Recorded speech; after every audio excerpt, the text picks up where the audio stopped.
Welcome friends, my name is Husnain Ali and you are watching my YouTube channel art and creativity. So आज की इस video में जिस topic पर बात करेंगे वो है फाइनल टर्म के अंदर include 15 topics research methods in linguistic subject के, यानी रिसर्च के 15 टॉपिक्स या 15 क्वेश्चन जो हमारे फाइनल के अंदर ऐड हैं सिलेबस उसका, हम उन 15 के 15 टॉपिक्स को इसी एक वीडियो के अंदर कवर करेंगे। तो सबसे पहले देख लेते हैं वो 15 क्वेश्चन हैं कौन से। Characteristics of qualitative research, characteristics of quantitative research, characteristics of researcher, process of research, how to write literary review, research design, research instrument for qualitative research, research instrument for quantitative research, how to analyze qualitative data, how to analyze quantitative data, define statement of problem and how to write on effective statement of problem, discussion section of the research, component of the research proposal, characteristics of research topic, characteristics of research questions. तो ये 15 questions हैं, ठीक है, जिनके name लेते ही काफ़ी time लग गया। तो उम्मीद करता हूँ ये वीडियो ज़्यादा लेंथी ना हो, क्योंकि कम करने की कोशिश करेंगे और डाटा पूरा प्रोवाइड करने की कोशिश करेंगे। पहले हम फर्स्ट क्वेश्चन से वीडियो को स्टार्ट करते हैं। सबसे पहला क्वेश्चन है करेक्टरिस्टिक्स ऑफ क्वालिटेटिव रिसर्च। तो इसके बारे में हम स्टार्ट से थोड़ा सा बताएंगे, ठीक है। मैं आपको वीडियो में डिटेल एक्सप्लेन नहीं दूंगा ताकि वीडियो लंबी ना हो और आपको डाटा पूरा मिल जाए जल्दी से। तो क्वालिटेटिव रिसर्च में हमने स्टार्ट में ये बताना है कि ये एक ऐसी रिसर्च होती है जिसमें नॉन न्यूमेरिकल डाटा यूज़ होता है, यानी इसमें नंबर्स नहीं यूज़ होते। इसमें ऑब्जर्वेशन होती है, इसमें फेस टू फेस जो मेथड होता है यूज़, इसमें इंटरव्यू होते हैं, केस स्टडी होती है, लेकिन इसमें नंबर वगैरह ग्राफ वगैरह यूज़ नहीं होते। इसका पहला जो करेक्टरिस्टिक्स है वो ये है real word setting. Real word से मुराद कि ये रियल दुनिया से जो है ना लिंक करते हैं ये रिसर्च। हम सर्वे कर सकते हैं, कुछ भी कर सकते हैं, इंटरव्यू ले सकते हैं फेस टू फेस, तो ये रियल वर्ड से होता है। जैसे इसमें एग्जांपल भी दी गई है कि अगर कोई टीचर जो है वो अपने स्टूडेंट को ये देखना ऑब्जर्व करना चाहता है कि मतलब स्टूडेंट कौन सा माहौल प्रोवाइड करने से ज़्यादा जो है वो परफॉर्मेंस देंगे, ठीक है, तो वो रियल वर्ड से, ये रियल वर्ल्ड में एग्जिस्ट करती है सब कुछ, तो वो क्वालिटेटिव रिसर्च कर सकता है। उसके बाद researcher play an important role. तो इसमें हमने ये बताना है कि जो रिसर्चर होता है वो बहुत ज़्यादा इंपॉर्टेंट रोल प्ले करता है इसमें, ठीक है, क्योंकि वो मतलब डाटा वगैरह जो है वो खुद सारा एनालाइज करता है, खुद जो है वो पार्टिसिपेट करता है, पार्टिसिपेंट से इंटरव्यू लेता है, ऑब्जर्वेशन करता है, ठीक है। तो ये सारा कुछ उसका रोल जो है वो सबसे ज़्यादा इंपॉर्टेंट है। इसके बाद है कम्प्लेक्स रीजनिंग। कम्प्लेक्स रीजनिंग में ये है कि ये मतलब ना इसमें थोड़ा सा फोकस ज़्यादा करना पड़ता है क्वालिटेटिव रिसर्च में।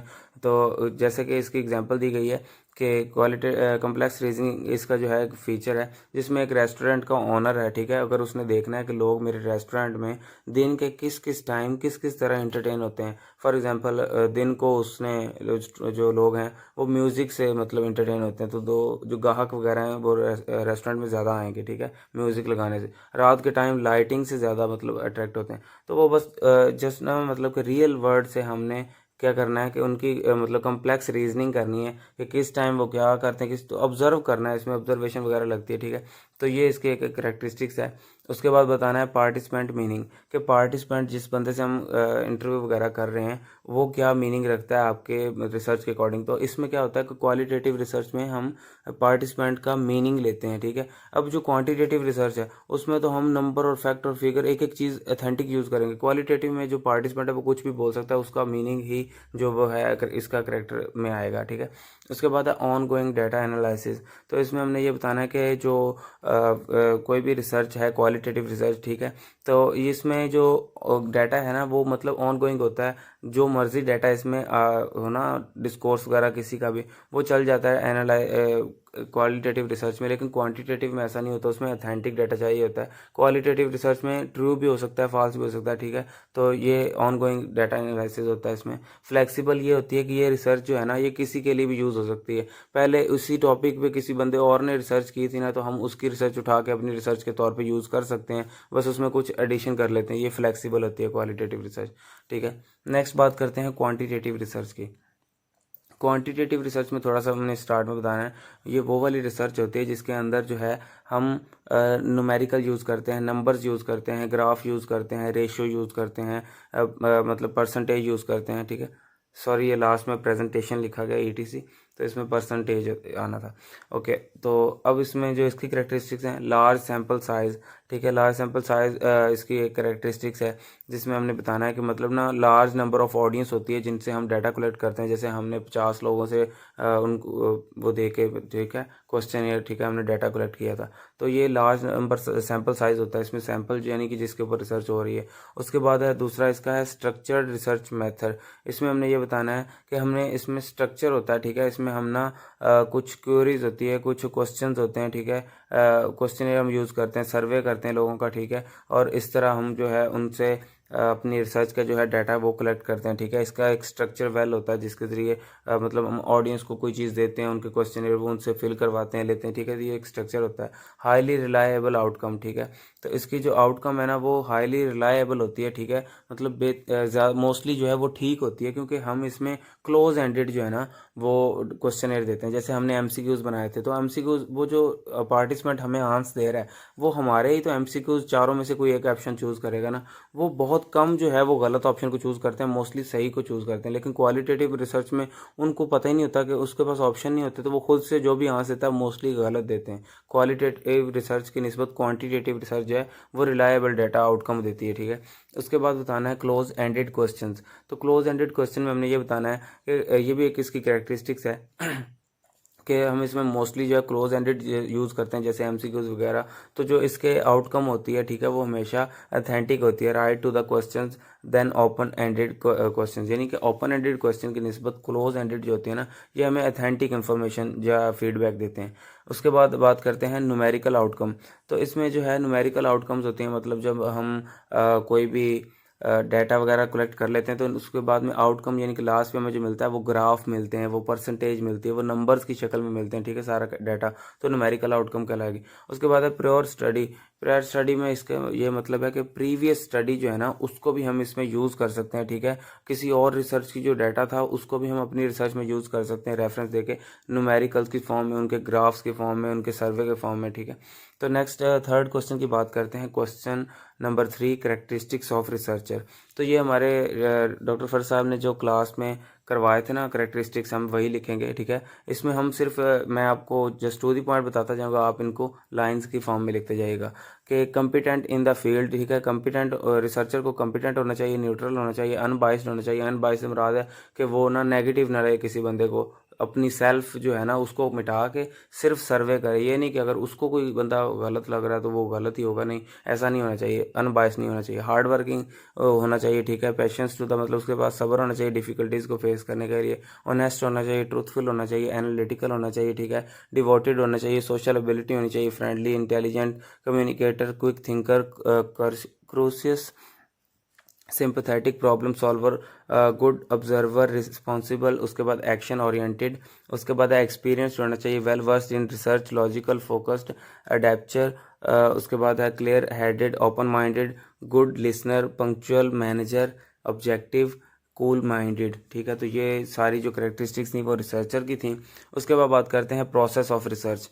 तो प्रोसेस ऑफ रिसर्च में हम सबसे पहले जो बात करेंगे वो है आइडेंटिफाइंग द प्रॉब्लम, ठीक है। ये कुछ स्टेप्स हैं, ठीक है, जिनको हम मैं इधर लिख रहा हूँ मतलब एज आ सिर्फ हेडिंग, इसमें एक्सप्लेन आगे नहीं करूँगा क्योंकि वीडियो बहुत लंबी हो जाएगी और आप लोगों को सुनने में प्रॉब्लम होगी।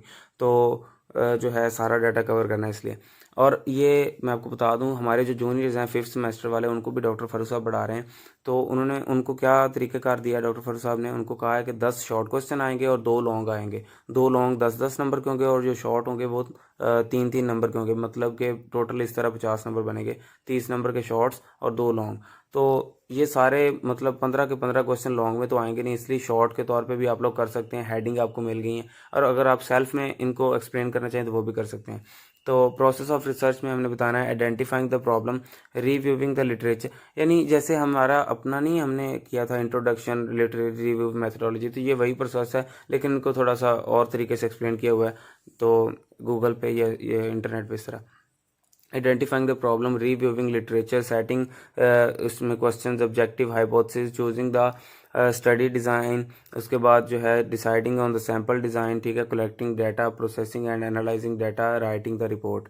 तो ये इसका प्रोसेस है रिसर्च का। उसके बाद बात करना है लिटरेरी रिव्यू कैसे लिखते हैं। तो हमने तो जैसे लिखा था वो ये था कि फाइंडिंग रिलेटेड रिसर्च, ठीक है। उसके बाद है अडॉप्टिंग डाटा फ्रॉम रिसर्च, और उसके बाद है giving reference of the particular research, ये है। लेकिन जो सर ने मतलब इंटरनेट वगैरह पे है वो ये है कि narrowing your topic and select paper accordingly, ठीक है। सर्च फॉर लिटरेचर यानी लिटरेरी रिव्यू, उसके बाद है read the select article thoroughly and evaluate them, organise the select papers for by looking for pattern and developing sub topics. उसके बाद हमने करना है डेवलप अ थीसिस और purpose statement, write the paper, review your work, ठीक है। तो उम्मीद करता हूँ ये इतना क्वेश्चन नहीं आएगा, ठीक है। अगर आया भी तो पहले हम अपने तरीके से लिख देंगे जैसे हमने लिटरेरी रिव्यू लिखा है, और उसके बाद हम इन स्टेप्स को लिख देंगे। तो मेरा नहीं ख्याल कि ये टॉपिक आएगा। नेक्स्ट करते हैं रिसर्च डिज़ाइन। रिसर्च डिज़ाइन जो है इसमें हमने बताना है कि रिसर्च डिज़ाइन कैसे लिखते हैं। अब हमने तो जो सर ने बताया था वो हमने अपनी रिसर्च में लिखा है, वो था कि इसमें हमने बताना है क्वालिटेटिव है या क्वांटिटेटिव है, ठीक है, वो बताना है। लेकिन इसमें क्या है, the research design refers to overall strategy that you choose to integrate the difference components of the study, ठीक है। स्टडी के कंपोनेंट्स वगैरह जो भी थे इसमें उन्हें यूज़ किए वो बताने हैं। You will effectively address the research problem, it constitute the collection, measurement and analyzing the data, analysis of data, तो ये बताना है, ठीक है। यानी कि इसमें हमने ना सारा जो ये पैराग्राफ लिखा हुआ है ना, इसकी एक एक कंपोनेंट को हम वहाँ पे एक्सप्लेन कर सकते हैं अगर ये लॉन्ग आता है। लेकिन ये भी लॉन्ग नहीं आएगा, 3 नंबर का शॉर्ट होगा, तो इसके बारे में हम लिख देंगे। यानी क्या है, इसमें डाटा एनालिसिस होता है, मेजरमेंट होती है, कलेक्शन होती है। इसमें हम बताना है कि क्वालिटेटिव है, क्वांटिटेटिव है, ठीक है। तो ये सारी जितना भी मेथोडोलॉजी के अंदर होता है ना, मतलब पार्टिसिपेंट से क्या क्या क्वेश्चन है, कितने क्वेश्चन, ये सारा तो ये रिसर्च डिज़ाइन के अंदर हमने एक्सप्लेन करना होता है। इसके बाद 7 क्वेश्चन है research instrument of qualitative research. Research के जो इंस्ट्रूमेंट है क्वालिटेटिव रिसर्च के वो कौन कौन से हैं, तो इसमें 3 है, ठीक है। इंस्ट्रूमेंट ऑब्जर्वेशन होती है, ठीक है, ये एक इंस्ट्रूमेंट है क्वालिटेटिव रिसर्च का। हम ऑब्जर्व करके जो है ना वो डाटा कलेक्ट करते हैं, ठीक है, मेथडोलॉजी के अंदर, इंस्ट्रूमेंट के अंदर। दूसरा है इंटरव्यू, हम ना इंटरव्यू लेते हैं, ठीक है, इंस्ट्रूमेंट के अंदर। उसमें ऑब्जर्वेशन में भी हमने उसके स्टेप्स बताने, इंटरव्यू में हमने उसके स्टेप बताने के कितने क्वेश्चन थे और कितना टाइम रिक्वायर था देने के लिए क्वेश्चन, ठीक है, इंटरव्यू क्या क्या था। उसके बाद डॉक्यूमेंट एनालिसिस के, हमने किसी को टास्क दिया, ये ओपन एंडेड होती है ना क्वालिटेटिव। तो इसमें हमने किसी को टास्क दिया कि हमें ये इस टॉपिक पे अपना राय दो, तो उसने हमें लिख के जो भी डाटा दिया, ठीक है, उसमें नंबर्स वगैरह यूज़ नहीं होते, तो वो क्वालिटेटिव रिसर्च के इंस्ट्रूमेंट है, डॉक्यूमेंट हमने उनके एनालाइज करने। तो ये 3 तरीके हैं इसके। और क्वांटिटेटिव रिसर्च के क्या हैं, उसमें है एक्सपेरिमेंट्स, यानी हम उसमें एग्जैक्ट एक्सपेरिमेंट करते हैं, ठीक है, कोई भी रिसर्च है, ठीक है। उसके बाद मेजरमेंट्स होती है, एनालाइजिंग डाटा होता है, क्वेश्चनर्स होते हैं, क्वेरीज होती हैं, मतलब ये भी क्वेश्चन ही एक तरह के होते हैं जिसमें क्लोज एंडेड होते हैं, ठीक है। तो ये सारा जो रिसर्च इंस्ट्रूमेंट है ये क्वांटिटेटिव के लिए। हमने अगर ये शॉर्ट आए तो हमने इनको एक एक लाइन में एक्सप्लेन करना है, एक्सपेरिमेंट में और इस तरह मेजरमेंट में कि हम इनके जो मेजर करते हैं, ठीक है, हम इसको क्लोज एंडेड क्वेश्चन प्रोवाइड करते हैं, ठीक है, हम इनको डाटा मतलब एनालाइज करते हैं। ये सारा हमने ना एक एक लाइन इनके रिलेटेड लिख देनी है। और अगर ये लॉन्ग आता है, ठीक है, लॉन्ग तो ये नहीं है, अगर लॉन्ग आता है तो फिर भी हम ये इनको एज अ हेडिंग यूज़ करके इनको भी एक्सप्लेन कर देना है। तो ये लॉन्ग कभी भी नहीं आ सकते, लॉन्ग आएंगे स्टार्ट वाले मेरे ख्याल से, करेक्टरिस्टिक्स ऑफ क्वालिटेटिव रिसर्च और क्वांटिटेटिव रिसर्च। और वैसे भी ये जो मतलब है ना, इनको इतना याद करने की ज़रूरत नहीं है, ये हमारे कंसेप्ट से भी लिख सकते हैं ये रिसर्च वाली चीज़ें, क्योंकि ये इतनी कुछ खास नहीं है कि हम इनको याद करते फिर, ठीक है। तो नेक्स्ट बात करते हैं question number 9, how to analyse qualitative data. अब डाटा को, क्वालिटेटिव डाटा को एनालाइज कैसे करते हैं। अब इसमें ये क्या पूछा गया हमसे कि डाटा कोई आपको मिला है, किसी और की रिसर्च मिली है, उसको आपने एनालाइज कैसे करना है, अच्छी तरह से देखना कैसे, मतलब उसको परखना कैसे, ठीक है। तो उसमें हम क्या करेंगे, क्वालिटेटिव में कंटेंट एनालाइज करेंगे, ठीक है, पहले उसका कंटेंट को एनालाइज करेंगे। उसके बाद नैरेटिव एनालाइज, मतलब नैरेटिव एनालाइज में ये होता है कि हमने उसका बयानिया जो है वो देखना है कि उसमें कितनी को एक्सप्लेनेशन की गई है। डिस्कोर्स एनालिसिस में हम देखेंगे कि उसके अंदर क्या क्या, डिस्कोर्स के अंदर मतलब उसके मीनिंग क्या है, जो बताया गया हमें वो मैसेज कन्वे हो रहा है या नहीं। फ्रेमवर्क एनालिसिस के, उसका पैटर्न क्या है, कैसे कैसे उसके कंपोनेंट्स हैं, वो सारा एनालाइज करेंगे। और लास्ट में हम ग्राउंडेड थ्योरी की, उसके अंदर जो मतलब मेन टॉपिक किस पे बात की गई, फिर एट द एंड लास्ट पे हम उसके ना मेन टॉपिक देखेंगे। और क्वान्टिटेटिव रिसर्च को कैसे एनालाइज करना है, इसमें जो है वो मेन चीज़ें क्वान्टिटेटिव में एनालाइज इतना किया जाता है ना, वो सिर्फ फिगर्स को ही देखा जाता है, फैक्ट एंड फिगर्स को, यानी कि नंबर्स को, ठीक है। तो इसमें क्या है, नॉमिनल यानी कि नंबर्स को रेशो, मतलब इसमें क्या क्या रेशोज़ निकली हैं, ठीक है, मिनिमम कितने हैं, मैक्सिमम कितने, परसेंटेज क्या है, फ्रीक्वेंसी क्या है, वैल्यूज़ क्या आई हैं, ठीक है, ग्राफ कौन सा बना। तो ये सारी जो चीज़ें हैं ना वो एनालाइज करने मतलब एनालिसिस के अंदर यूज़ होती हैं क्वांटिटेटिव रिसर्च के।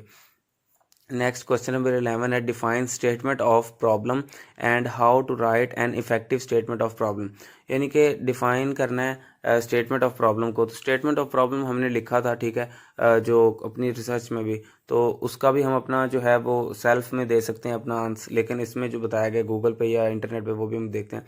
तो इसमें बताया गया कि हमने सबसे पहले क्या करना है, अ problem statement is a concise description of an issue. सबसे पहले हमने अपने इशू को जो है वो लिखना है, ठीक है। उसके बाद बताया गया कि a condition to be improved upon a problem statement is usually 1 और 2 सेंटेंसेस टू एक्सप्लेन द, ठीक है, ये सारा वही लिखा गया कि मतलब हमने अपने ना 1-2 लाइनें जो हैं वो अपने इश्यूज़ के ऊपर लिखनी है। नेक्स्ट जो है इसी को ही हमने थोड़ा सा और एक्सप्लेन करना है 4 स्टेप्स के अंदर। तो पहले क्या लिखना है, हमने प्रॉब्लम लिखनी है कि प्रॉब्लम है क्या। दूसरा हमने क्या लिखना है कि सोल्यूशन क्या है इसका, वो हमने एक लाइन में ना राय दे देनी है। थर्ड लिखना है हमने पर्पस कि अब हमारी रिसर्च का पर्पस क्या है। चौथा हमने लिखना है प्रोसीजर के, अब जो प्रॉब्लम है हमने बताई है स्टेटमेंट ऑफ प्रॉब्लम में, उसको उसका प्रोसीजर क्या है कि उसको ठीक कैसे कर सकते हैं। तो ये था क्वेश्चन नंबर 11। अब बात करते हैं क्वेश्चन नंबर 12 की, डिस्कशन सेक्शन ऑफ रिसर्च। तो इसमें हमने क्या करना है, the discussion section of research can be written in 3 parts. तो जो डिस्कशन सेक्शन है ना, जो हमने अपनी रिसर्च पोस्टर था, ठीक है, उसके अंदर भी रिसर्च जो डिस्कशन टॉपिक था, ठीक है, उसमें क्या था लिखना था, ये 3 तरीक़ों से लिखा जाता है। पहला है इंट्रोडक्टरी पैराग्राफ, यानी कि जिसमें इंट्रोडक्शन दिया जाता है, ठीक है, तरतीब से डिस्कशन जो होती है सेक्शन, इसमें पहले इंट्रोडक्शन हम देते हैं तसल्ली से अपनी रिसर्च का। उसके बाद होता है इंटरमीडिएट पैराग्राफ एंड कंक्लूजन, ठीक है। इंटरमीडिएट में हमने क्या करना है, हमने जो है उसके प्रॉब्लम्स बताने हैं, ठीक है, और उसके जो है बेनिफिट्स बताने हैं। और जो मतलब कंक्लूजन है वो हमने ओवरऑल बताना है कि अब ऑडियंस की तरफ से हमें आंसर जो मिला है, तो अब हमें इसका कंक्लूजन क्या निकला है कि कितने परसेंट जो लोग हैं वो क्या राय रखते हैं, क्या कितने परसेंट है जो नेगेटिव राय रखते हैं, ठीक है, एक्सेप्ट करते हैं इस रिसर्च को या नहीं। तो वो सारा जो है वो हमने डिस्कशन के अंदर बताना है इस तरतीब से। 3 पार्ट्स हैं। तो इसके 3 पार्ट्स के अंदर components of discussion is purpose, planning and participant. तो ये जो है इसके कंपोनेंट हैं। पर पर्पस जो है वो मतलब इसका हमें पर्पस भी बताना है, ठीक है, प्लानिंग भी बतानी है और पार्टिसिपेंट बताने के पार्टिसिपेंट ने क्या क्या मतलब अपनी राय दी है। नेक्स्ट इसमें जो है बात करते हैं कंपोनेंट्स ऑफ रिसर्च प्रपोजल। तो रिसर्च प्रपोजल के क्या कंपोनेंट्स हैं, वैसे तो गूगल पे ये बताए गए हैं, title, abstract, table of component, contents, introduction, literary review, ठीक है, मेथड, डिस्कशन, ये, लेकिन हमने ऐसा नहीं करना, हमने अपना ही देना है जो सर ने पढ़ाया, ठीक है। तो उसको ही अगर सर ने एक्सप्लेन लॉन्ग में दिया तो एक्सप्लेन कर देंगे, ना दिया तो हम वैसे ही बता देंगे। अब वही हमने सिर्फ स्ट्रक्चर बताना है कंपोनेंट्स ऑफ रिसर्च प्रपोजल के, कि एक रिसर्च प्रपोजल के कौन कौन से कंपोनेंट होते हैं। इंट्रोडक्शन होता है, बैकग्राउंड होता है, इंट्रोडक्शन के अंदर ही 4 होते हैं, background, statement of problem, objective, significance. Significance के अंदर भी 2 होते हैं, बेनिफिट्स और बेनिफिशरी। दूसरा लिटरेरी रिव्यू, जिसके अंदर हम बाहर से मतलब डाटा वगैरह उठाते हैं, रेफरेंस ऐड करते हैं। और थर्ड है जो है रिसर्च मेथडोलॉजी, इसके अंदर हम बताते हैं कि मतलब रिसर्च मेथडोलॉजी के अंदर रिसर्च डिज़ाइन, पार्टिसिपेंट और रिसर्च इंस्ट्रूमेंट बताते हैं। उसके बाद बात करते हैं characteristics of research topic. Research topic, ये 14th क्वेश्चन है। रिसर्च टॉपिक के कौन कौन से करेक्टरिस्टिक्स हैं। The characteristics of research topic is given below. It should be ethical, ठीक है, एथिकल मतलब है कि इखलाकी होना चाहिए, ठीक है। मैनेजेबल, मैनेज कर सकें उसे। रिसर्चेबल, दोबारा उसके ऊपर रिसर्च भी की जा सके। लॉजिकल, यानी इसका जो है वो लॉजिक होना चाहिए, इसके अंदर सिस्टमेटिकल, मुनज़्ज़म होना चाहिए, ठीक है, सिस्टम इसका हो, बड़ा पैटर्न हो अच्छा सा। रिडक्टिव, यानी कि इसको हम कम या ज़्यादा भी कर सकें। उसके बाद है रेप्लिकेबल, ठीक है, यानी कि ये काबिल नकल हो, यानी बाद में भी इसे अगर कोई फॉलो करना चाहे या इसका रेफरेंस देना चाहे तो ये इस काबिल हो, ठीक है। कैरेक्टरिस्टिक्स इसकी होनी चाहिए रिसर्च टॉपिक की। उसके बाद है जनरेटिव, कि हम इससे कोई और रिसर्च भी क्रिएट कर सकें, जनरेट कर सकें, ठीक है।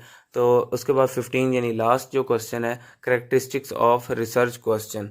तो उम्मीद है ये भी क्वेश्चन ना आए, पर भी आ भी जाए। तो जो क्वेश्चन है रिसर्च का, उसकी क्या क्या खसूसियात होती हैं, वो क्लियर होना चाहिए एंड फोकस्ड होना चाहिए।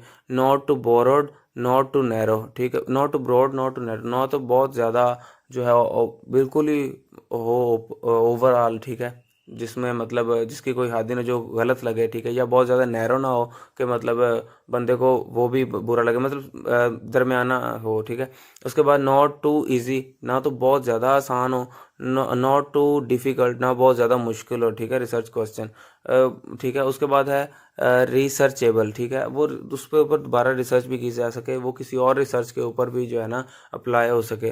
उसके बाद एनालिटिकल रेदर दैन डिस्क्रिप्टिव, यानी कि इसमें कुछ भी डिस्क्राइब ना किया जाए, यानी कि खुद से ना, इस तरह क्वेश्चन ना हो कि अगला बंदा जो है वो खुद से लंबी लंबी बातें बताने लग पड़े, बजाय इसके एनालिटिकल हो, टू द पॉइंट हो, ठीक है। ऐसे क्वेश्चन होने चाहिए। जैसे मतलब ना इसकी करेक्टरिस्टिक्स में सबसे बेहतरीन करेक्टरिस्टिक्स क्वांटिटेटिव की बताई गई, जैसे कि क्लोज एंडेड होता है, जिसके अंदर मतलब जो रिसर्चर होता है ना वो पार्टिसिपेंट के लिए ऑप्शंस देता है, ठीक है, और पार्टिसिपेंट उनमें से एक को चूज़ करता है। ये अथेंटिक तरीका होता है। इसमें रिसर्चर भी जो है उसको भी अथेंटिक डाटा मिलता है, और पार्टिसिपेंट को भी ज़्यादा सोचना नहीं पड़ता, वो भी अथेंटिक डाटा ही देता है, या वो खुद से झूठ नहीं बोलता, ठीक है, वो बिल्कुल अथेंटिक डाटा देता है।